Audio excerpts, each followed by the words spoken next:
Film ini mengisahkan seorang pria yang dikira lemah dan miskin hingga calon istri dan orang tuanya digantung. Pria ini pun masuk ke dalam penjara untuk menuntut pembalasan kepada si penjahat.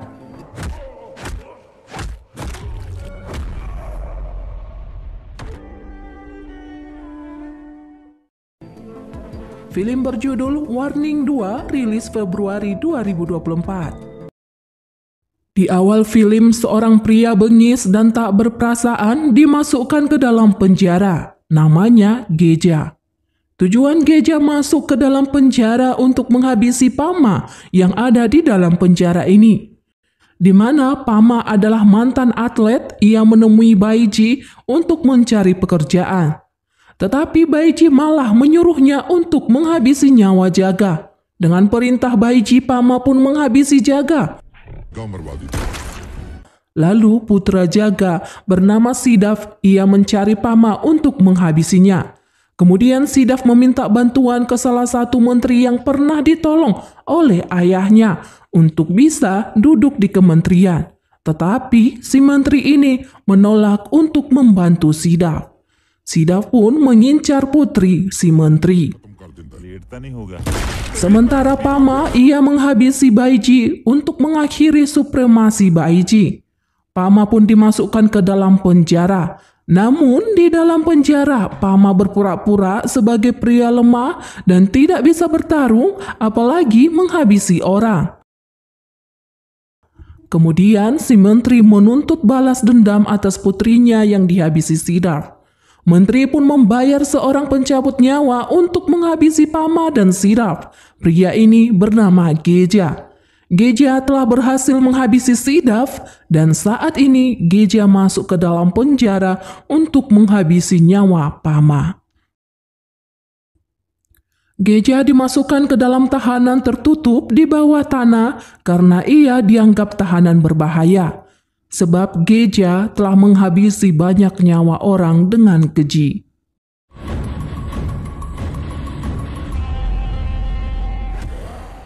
Scene berganti ke pemakaman Sidaf yang dilakukan oleh saudara kembar Sidaf yang bernama Kirpe.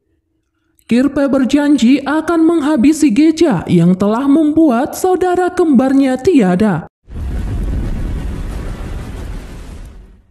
Diperlihatkan Rana juga memiliki dendam kepada Geja dan ia ingin masuk ke dalam penjara untuk menghabisi Geja.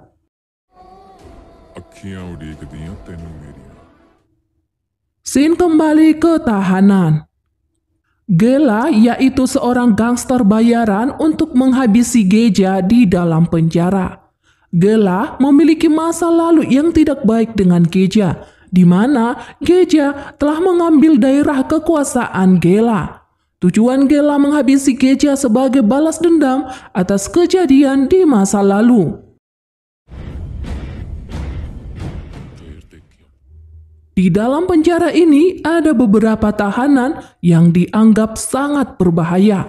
Karena saking berbahaya, mereka hanya diizinkan keluar dari selnya saat bersinar matahari dan mereka juga harus dikawal beberapa polisi bersenjata.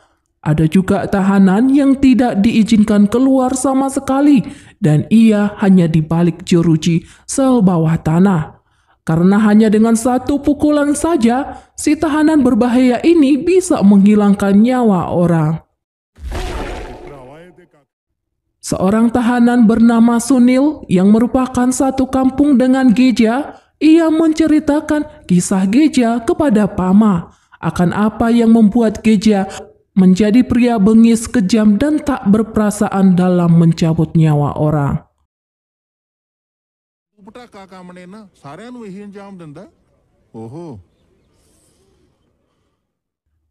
Scene kembali ke masa sebelumnya. Geja adalah seorang pemuda yang penuh cinta dan kasih sayang. Ia tinggal di desa dari keluarga miskin. Walau hidup pas-pasan, si Geja melanjutkan pendidikannya ke perguruan tinggi. Geja jatuh cinta dengan seorang wanita cantik dari kalangan orang kaya. Wanita ini bernama Ronak. Walaupun Ronak anak orang kaya, ia memiliki hati yang sederhana dan rendah hati. Ronak tidak pernah memandang kasta kepada orang lain.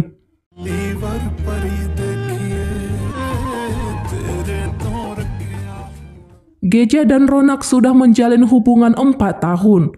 Si Ronak pun meminta ke Geja untuk mengenalkannya kepada keluarga Geja untuk menikah. Geja pun langsung mengatakan kepada Ronak bahwa keluarganya tentu sangat mudah menerima Ronak. Namun yang jadi kekhawatiran Geja di sini adalah keluarga Ronak. Apakah orang tua Ronak akan menerima Geja menikahi putrinya?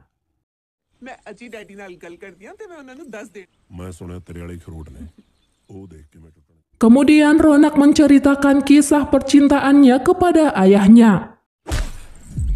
Namun ayahnya langsung menampar Ronak dan meminta Ronak memutuskan hubungannya dengan si Geja. Karena ayah Ronak tidak mau menerima menantu dari keluarga miskin. Ayah Ronak memperingatkan putrinya ini agar tidak melawan ayahnya dan lebih baik ia menjadi putri yang manis dan manja di hadapannya. Jika tidak, ayahnya akan menunjukkan sifat kekejamannya kepada putrinya ini.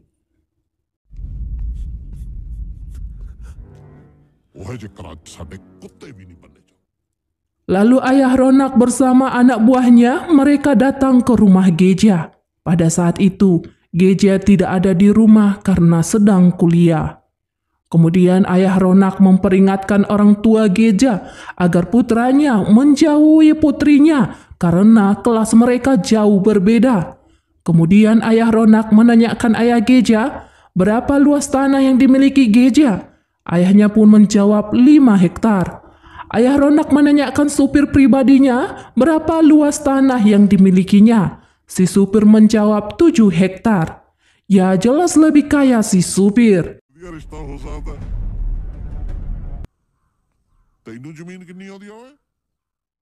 Ayah Ronak pun mengatakan kepada Geja, putriku jauh lebih pantas kepada supirku yang memiliki tanah 7 hektar daripada putramu si Geja. Ayah Ronak memberi peringatan keras kepada ayah Geja.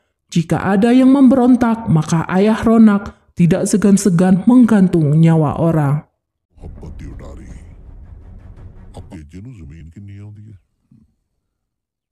Di malam harinya, Ronak kabur dari rumahnya dan ia menemui ayah Geja.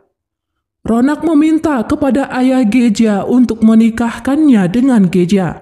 Jika tidak, ayah Ronak akan segera menikahkannya dengan pria pilihan ayahnya yang tidak Ronak cintai.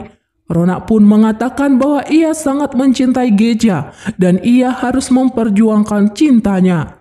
Ronak berpikiran jika ia sudah menikah dengan Geja, mungkin ayahnya akan menerima pernikahan mereka.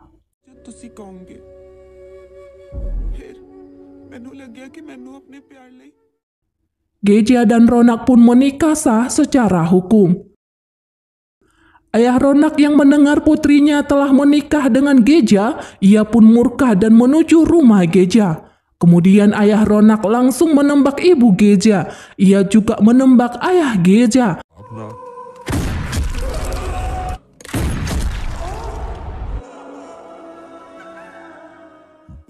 Lalu kembalilah Ronak dan Geja ke rumahnya. Ia melihat ayah, ibu, dan adik perempuannya telah dihabisi dan digantung di hadapannya. Ketika Geja berlari ingin memeluk ayahnya, tiba-tiba anak buah ayah Ronak menghajar Geja. Ayah Ronak juga menampar Ronak dan ia juga menembak putrinya sendiri.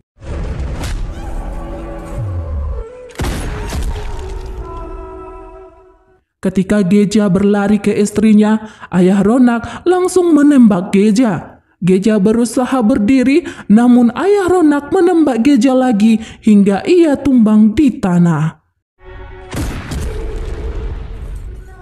Geja menggenggam tangan istrinya dan nyawa Ronak pun habis. Lalu ayah Ronak menghabisi Geja.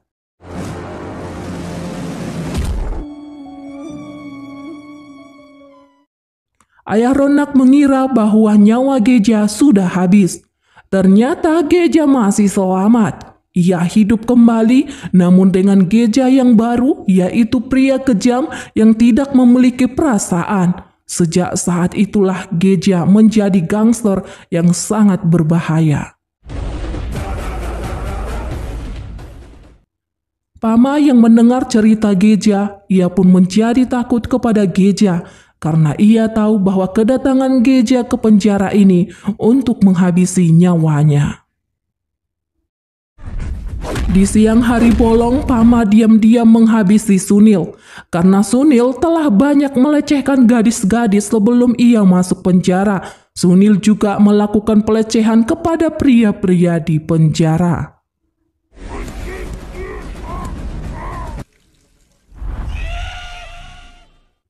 Di malam harinya, Pama datang membawa makan malam kepada Geja. Namun tangan Pama masih saja bergetar karena saking takutnya melihat Geja. Lalu Pama menenangkan dirinya dan ia pun memanggil Geja.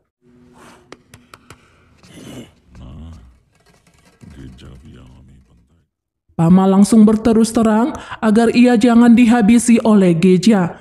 Karena orang-orang yang dihabisi Pama sebenarnya bukanlah kemauannya sendiri, namun keadaan yang terpaksa. Pama pun menceritakan kisahnya bahwa ia adalah kalangan orang berpendidikan sebagai atlet. Setelah Pama pensiun dari atlet, Pama menemui orang kaya yang tidak berpendidikan untuk mencari pekerjaan. Namun si orang kaya tak berpendidikan ini memberi Pama pekerjaan untuk menghabisi nyawa musuhnya. Kesalahan yang pernah dibuat Pama yaitu ketika ayahnya meninggal dan tidak bisa membela hak ayahnya. Dan yang kedua, ibu Pama hidup sendiri dan Pama tidak bisa menghidupi ibunya.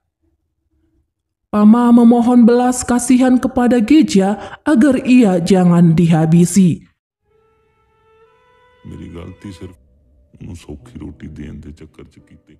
Tiba-tiba Geja langsung mencekik Pama dari jeruji sol itu. Kemudian Geja melemparkan Pama tanpa sepatah kata pun keluar dari mulutnya. Lalu Pama pergi dari hadapan Geja. Keesokan pagi saat sarapan, ada beberapa gangster merencanakan penyerangan untuk menghabisi Geja. Lalu datanglah Geja dengan pengawalan ketat dari polisi. Setelah borgol tangan Geja dilepas, tiba-tiba si gangster langsung menyerang Geja dengan sendok. Namun yang terjadi, si gangster malah tumbang. Kemudian berdatangan lagi semakin banyak gangster menyerang Geja. Geja yang begitu kuat dan tak berperasaan, ia menghajar mereka semua bertubi-tubi. Dan terjadilah pertarungan sengit di dalam penjara itu.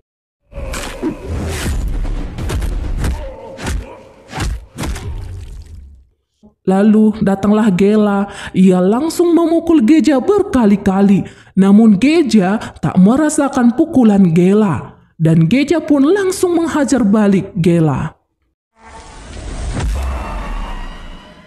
Di tengah pertarungan Geja dengan Gela, tiba-tiba Sunil diam-diam menusuk seorang tahanan dengan sendok sampai nyawanya habis. Lalu Sunil melemparkan sendok yang berdarah itu kepada Pama. Polisi yang melihat seorang tahanan telah dihabisi dan Pama memegang sendok itu, Pama pun langsung dimasukkan ke dalam tahanan bawah tanah pas di depan sel Geja.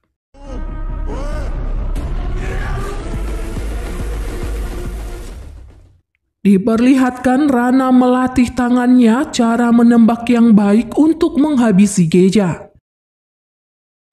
Di sisi lain, Menteri sedang melakukan bisnis transaksi paket narkoboy yang harganya miliaran. Sesampai si Menteri di gedung pertemuan dengan bandar, tiba-tiba anak buah si Menteri ditembak habis. Ternyata Kirpe datang untuk menuntut balas dendam atas meninggalnya saudara kembarnya, yaitu Sidav.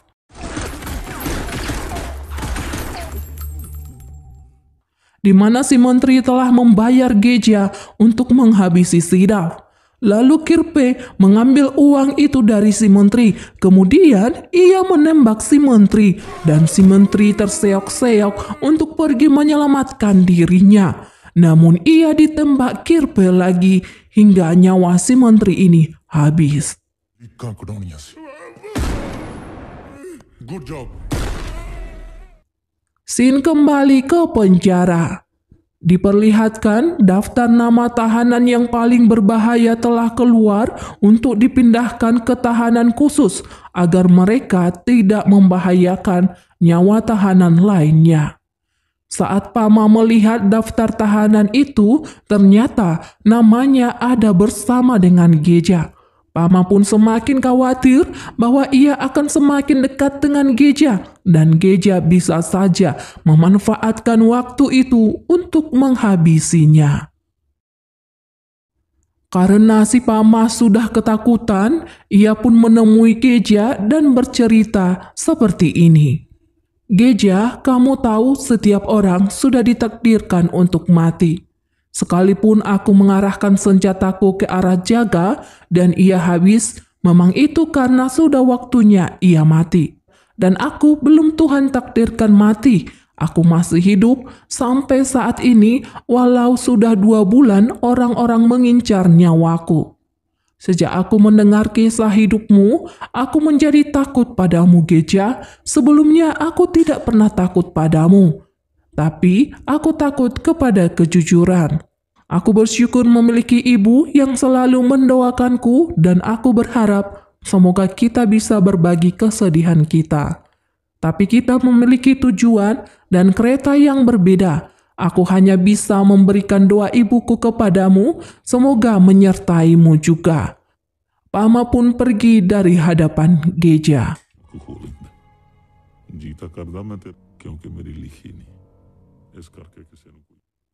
Diperlihatkan polisi Ranjit telah datang.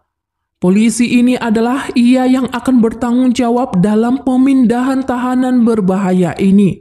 Dia adalah polisi yang bengis dan tidak memberi ampun kepada si penjahat. Jika ada penjahat yang mau melarikan diri atau menentangnya, Ranjit enggak segan-segan langsung menembak si penjahat. Ranjit juga punya masa lalu dengan Geja. Sin menceritakan masa lalu Geja dan Ranjit. Saat Geja membalas dendam atas kematian ayah, ibu, dan istrinya, di mana Geja telah menghajar dan mencekik ayah Ronak. Tetapi datanglah polisi si Ranjit, ia menembak kaki Geja. Itulah mengapa Geja pincang sampai saat ini. Lalu si Ranjit menembak dada ayah Ronak, dan ayah Ronak pun habis.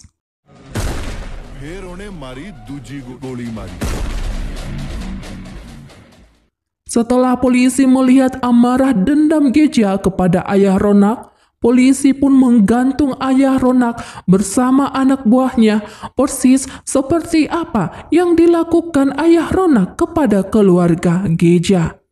Geja yang melihat ayah Ronak dan anak buahnya telah digantung, ia pun tersenyum tanpa memiliki perasaan iba. Sin kembali ke masa sekarang. Ranjit menemui Geja. Ranjit memperingatkan Geja jika ia mencoba kabur, maka ia tidak akan segan-segan menembak di bagian lain. Karena Ranjit tidak selalu menembak di kaki si penjahat. Ranjit pun memperingatkan Geja bahwa setiap Geja berjalan ia akan selalu mengingat Ranjit di setiap langkahnya dengan tembakan yang telah membuat kaki Geja pincang.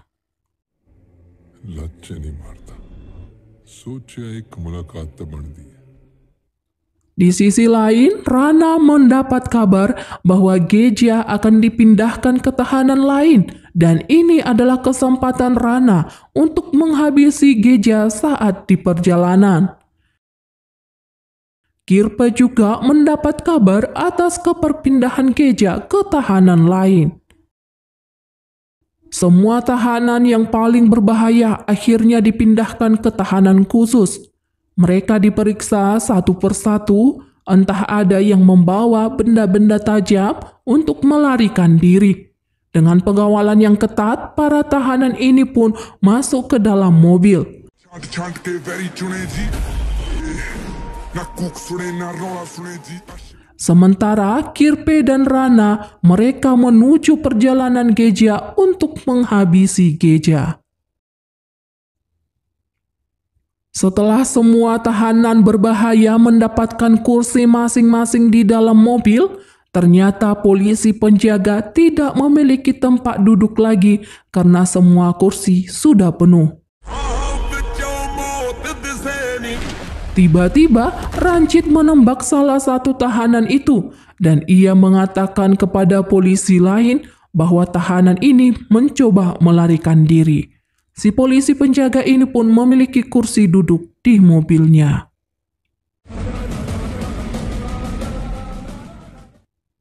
Kemudian mobil pun berjalan dengan pengawalan ketat dari polisi, ada yang di depan dan ada di bagian belakang. Diperlihatkan salah satu tahanan mencoba membuka borgol di tangannya. Dia mengambil benda tajam yang ia masukkan sebelumnya ke dalam mulutnya.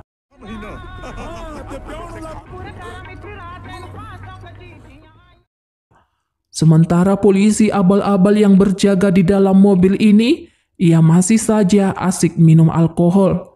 Akhirnya si penjahat berhasil membuka borgol di tangannya. Tiba-tiba ia menyerang polisi penjaga ini dan meminta kunci borgol di kakinya dibuka. Namun kuncinya ternyata ada pada Ranjit. Lalu si penjahat menembak gembok yang ada di kakinya, namun pelurunya malah memantul ke arah tahanan yang lainnya dan si tahanan pun habis.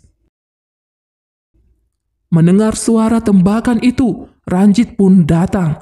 Si penjahat meminta kunci borgol di kakinya dari Ranjit. Kemudian Ranjit melemparkan kunci itu, namun ia langsung menembak si penjahat. Dan si penjahat ini pun habis.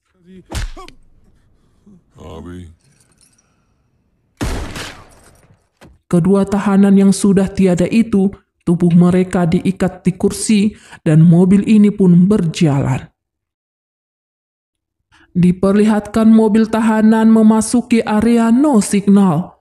Sementara Kirpe sudah menunggu kedatangan para tahanan ini untuk menghabisi Geja. Lalu Kirpe memerintahkan anak buahnya untuk menembak mobil tahanan itu dan terjadilah... Para tahanan ada yang pingsan dan ada yang terluka, sementara polisi yang menjaga sudah tak sadarkan diri. Di luar mobil, Ranjit bersama polisi lainnya terjadi tembak-menembak melawan geng Kirpe. Di dalam tahanan itu, Gela bersama anak buahnya mereka menyerang Geja. Namun Geja yang begitu kuat, ia menghajar dan menghabisi musuhnya tanpa ampun.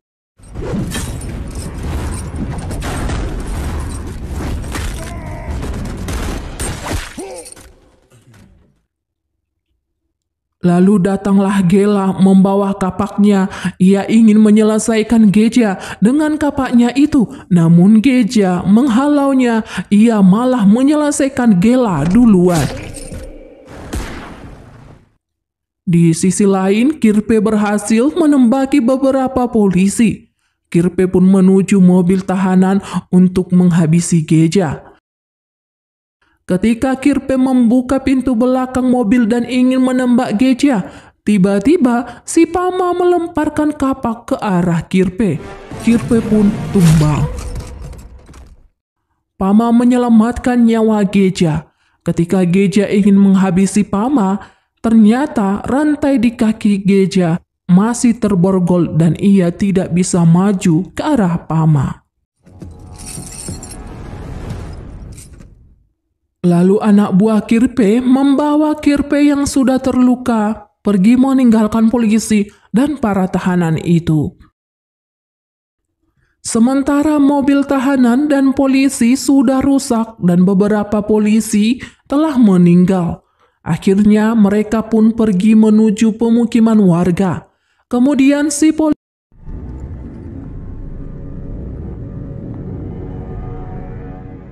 Kemudian si polisi menelpon untuk meminta cadangan bantuan mereka.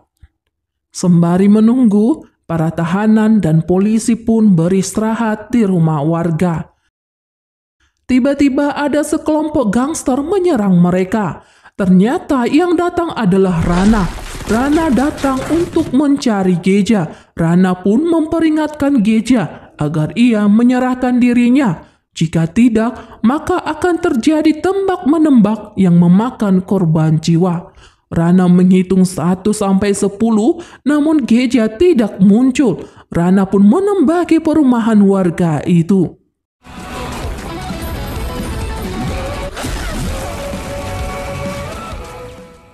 Lalu Rana memberi peringatan terakhir kepada Geja agar ia keluar menemui Rana.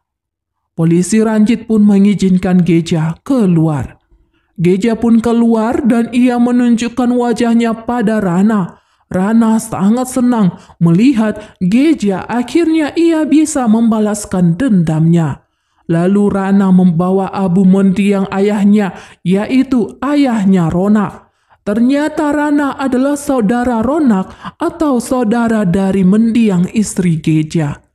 Maksud kedatangan Rana di sini untuk balas dendam atas ayahnya yang sudah dihabisi Geja.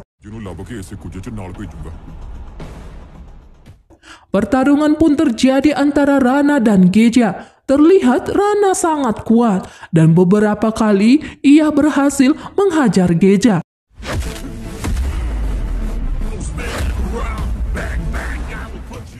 Lalu Rana mengambil pisau dan ia ingin menyelesaikan nyawa Geja saat itu juga. Namun yang terjadi, Geja malah menghabisi nyawa.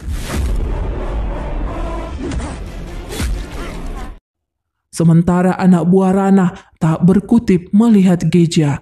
Geja pun mengambil senjata Rana.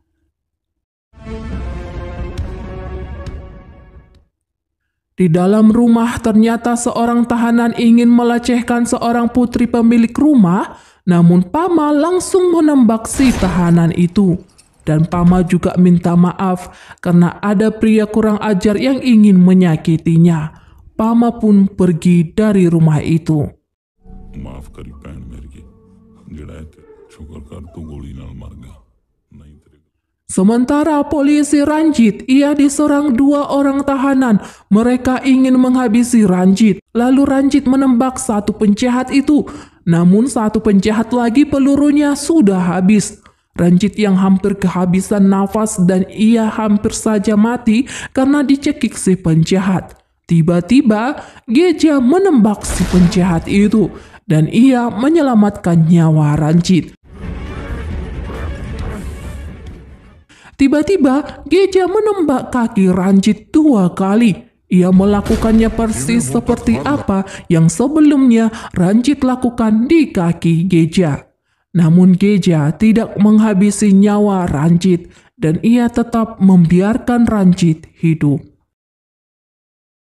Geja pun pergi dari tempat itu untuk mencari Pama. Sebelum Geja pergi, ia telah meninggalkan banyak musuhnya, yaitu Kirpe yang masih hidup, Gela juga ternyata masih hidup, dan polisi Ranjit yang ia tembak kakinya. Diperlihatkan Pama merasa sangat bahagia dan senang karena ia telah lolos menyelamatkan diri dari Geja dan juga polisi. Pama mengira semua orang telah tiada dalam pertarungan itu. Lalu Pama memakai toak, ia berteriak memanggil orang untuk merayakan kebebasannya. Namun Geja yang menaiki mobil itu, ia mendengar suara Pama. Pama pun langsung berbaring di jembatan atas dan Geja berusaha mencari sumber suara Pama.